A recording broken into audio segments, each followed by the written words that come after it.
Assalamualaikum warahmatullahi wabarakatuh. Salam sejahtera bagi kita semuanya. A'udzubillah, bismillah, alhamdulillah, wassalatu wassalamu ala rasulillah Sayyidina Muhammad ibn Abdillah, la hawla wa la quwata illa billah, amma ba'd. Sahabat-sahabat semuanya, sahabat Ali karamallahu wajhah pernah menyampaikan sebuah maqalah, Adibu auladakum bi ghairi tarbiyatikum fa innahum khuliqu li zamanin ghairi zamanikum. Yang kira-kira artinya, didiklah anak-anakmu atau anak-anak kita bukan dengan pendidikan yang pernah kita terima, karena sesungguhnya mereka dilahirkan pada zaman mereka, bukan zaman kita. Saya kira makalah ini sangat sesuai dengan tema yang akan kita perbincangkan pada kesempatan kali ini di podcast Pemuda Kendal, yang pada saat ini telah kehadiran salah satu founder sebuah komunitas belajar yang pernah dirintis atau didirikan pada saat awal-awal COVID-19 melanda Indonesia, bahkan di seluruh dunia. Nah, siapakah sosok ini dan bagaimana kisahnya dalam merintis komunitas belajar yang ia buat? Mari kita simak perbincangan kita.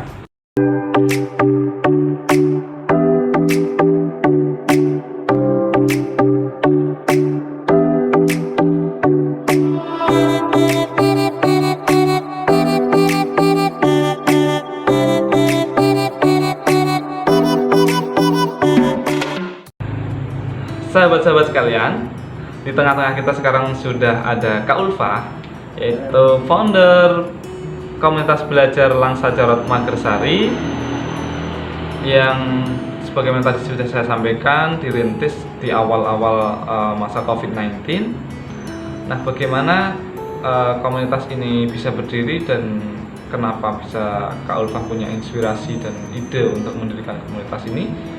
Barangkali sebelum kita bicara tentang Langsa Jarot, bisa Kak Ulfa ceritakan tentang background pendidikan dan mungkin pengalaman-pengalaman sehingga Kak Ulfa bisa punya ide untuk membuat sebuah komunitas belajar di masa pandemi seperti sekarang ini. Silakan Kak Ulfa. Ya, terima kasih. Apa nih manggilnya, Kak Wahid ya? Yap.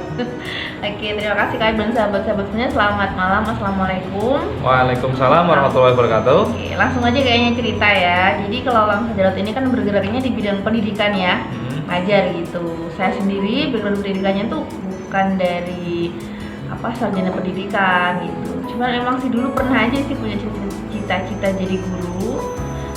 Cuman nggak kesana arah pendidikannya. Dulu aku ambilnya di psikologi UGM. Oh, psikologi. Ya, memang sih psikologinya saya minatnya di pendidikan dan perkembangan. Terus katanya nyambung ini ya Kak Ulfa ya? Iya sih. Dengan apa yang sudah digarap. Terus senang aja ngajar juga dulu pas kuliah. Jadi nyambung sih menurut saya dengan pengalaman di kuliah. Terus pernah ngajar juga sebenarnya di sebuah sekolah di Jogja waktu itu, namanya SD Tumbuh ya, sebuah sekolah inklusi yang menginspirasi aku banget tuh untuk membuat sebuah komunitas belajar atau kelompok belajar yang melibatkan beragam anak dengan beragam kemampuan gitu, yang menyenangkan juga tentunya. Itu aja sih. Oh gitu.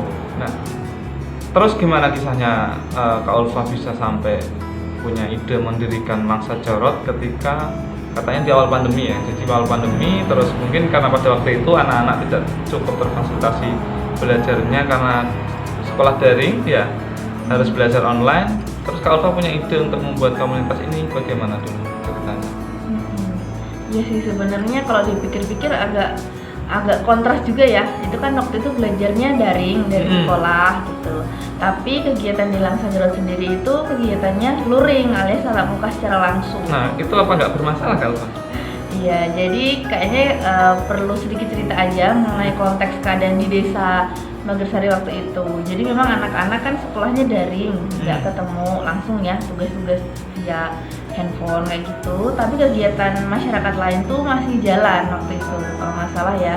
Terus untuk orang dewasa kayak ngaji dan lain-lain. Jadi sayang aja nih kalau anak-anaknya kok nggak ada kegiatan, tapi tetap ngumpul juga main gitu. Terus mainnya juga kayaknya agak berlebihan kalau menurut saya. Artinya itu agak banyak waktunya tuh untuk bermain terus, dan saya kalau nggak diisi kegiatan yang positif atau kegiatan yang menyenangkan dan juga ada manfaatnya buat mereka sendiri.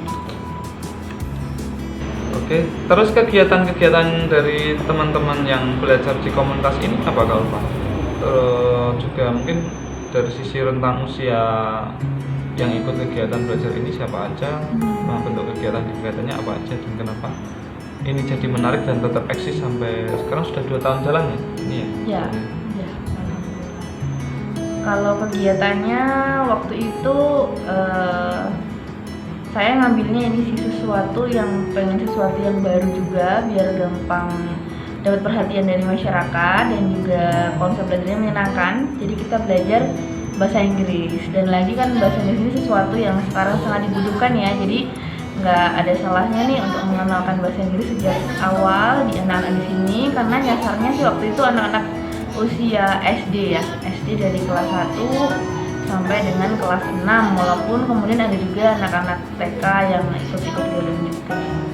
Itu kegiatan utamanya sebenarnya dari belajar bahasa Inggris. Kemudian berkembang, kita ada kerjasama juga dan organisasi pemuda di sini, itu IPNU dan IPPNU. Kemudian kita membuat bimbingan belajar, jadi tidak hanya aku sendiri tapi juga dengan kakak-kakak yang lain yang ada di desa Magersari. Itu kita buat kegiatan belajar seminggu 3 kali di malam hari. Untuk anak-anak SD itu pelajarannya rata-rata sih matematika ya. Apalagi selain matematika? Kalau yang malam kayaknya matematika aja. Matematika.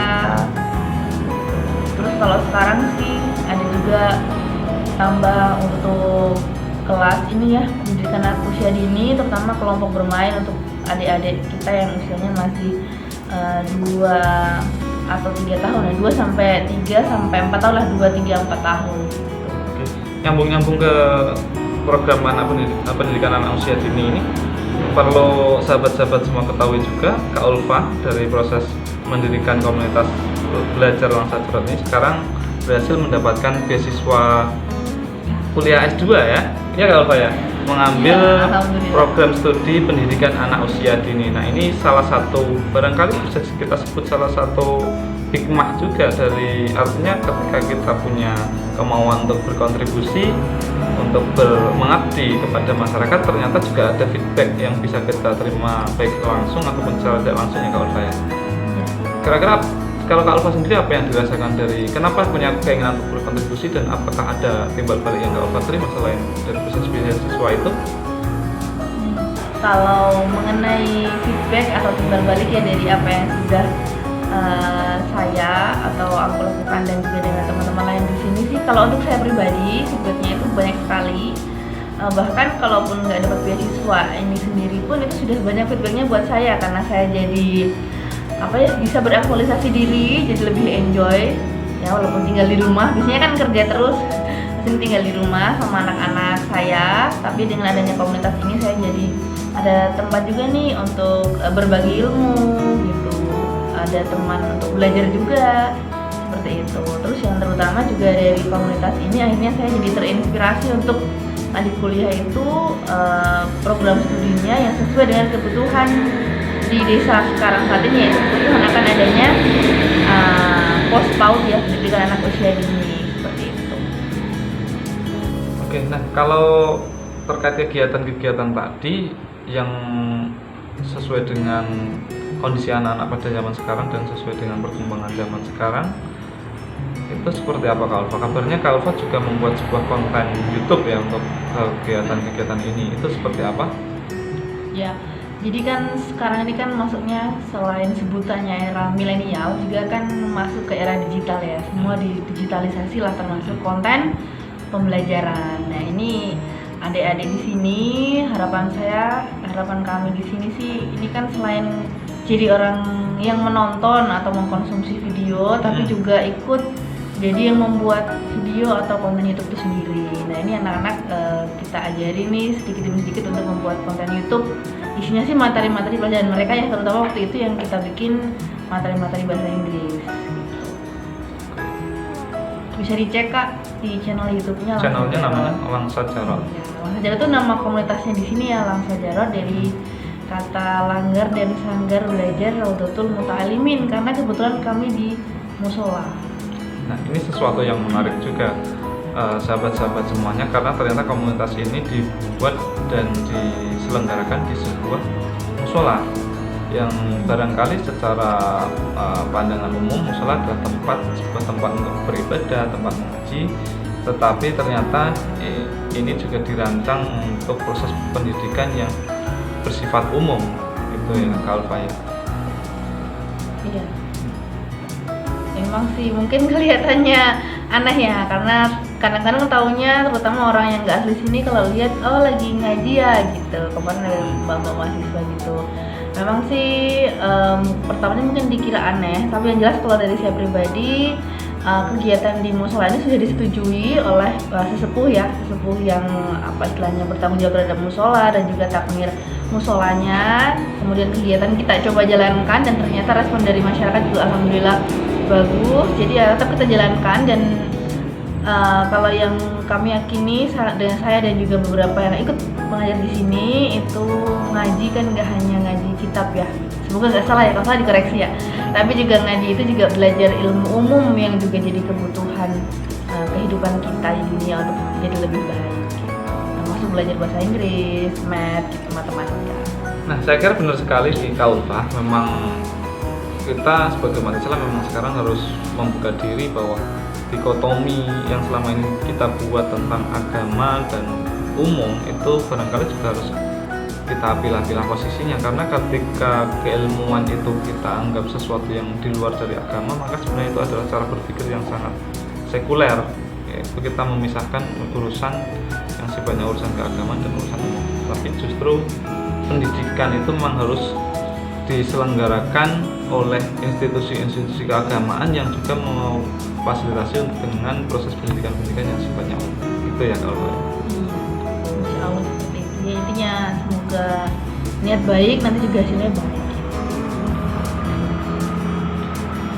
Oke teman-teman, sahabat-sahabat semuanya, barangkali perbincangan kita masih banyak hal yang pengen kita kupas bersama Kak Ulfa, terutama mungkin nanti kita di lain waktu pengen membincang terkait bagaimana pengalaman dan proses Kak Ulfa bisa diterima di kampus mengambil pendidikan S2 tadi ya dengan beasiswa, karena proses pengabdian yang sudah Kak Ulfa jalankan di komunitas belajar ini. Tapi kita akan jumpa lagi di lain kesempatan. Nah, untuk kesempatan kali ini saya kira cukup sekian perbincangan kita. Terima kasih Kak Ulfa. Sampai jumpa di lain kesempatan, dan mungkin ada closing statement untuk teman-teman sahabat-sahabat pemirsa podcast Pemuda Kendal. Silakan. Closing statement ya. Buat sahabat-sahabat semua pemuda dan pemudi Kendal, belajarlah seperti air, karena kalau air diam aja dia akan jadi keruh, tapi kalau air itu mengalir dia akan jadi jernih dan membawa manfaat untuk orang ataupun alam sekitar. Terima kasih. Mantap. Nah, demikian tadi perbincangan kita dengan Kak Ulfa, founder komunitas belajar Langsa Carot Magersari, Patubuhan Kendal. Jangan lupa untuk subscribe channel ini, karena kita akan menghadirkan banyak lagi sosok pemuda-pemudi Kendal yang keren-keren dan akan sangat menginspirasi kita semua yang ada di Kabupaten Kendal. Terima kasih teman-teman semuanya, sahabat-sahabat sudah menonton video kita di podcast Pemuda Kendal. Sampai jumpa.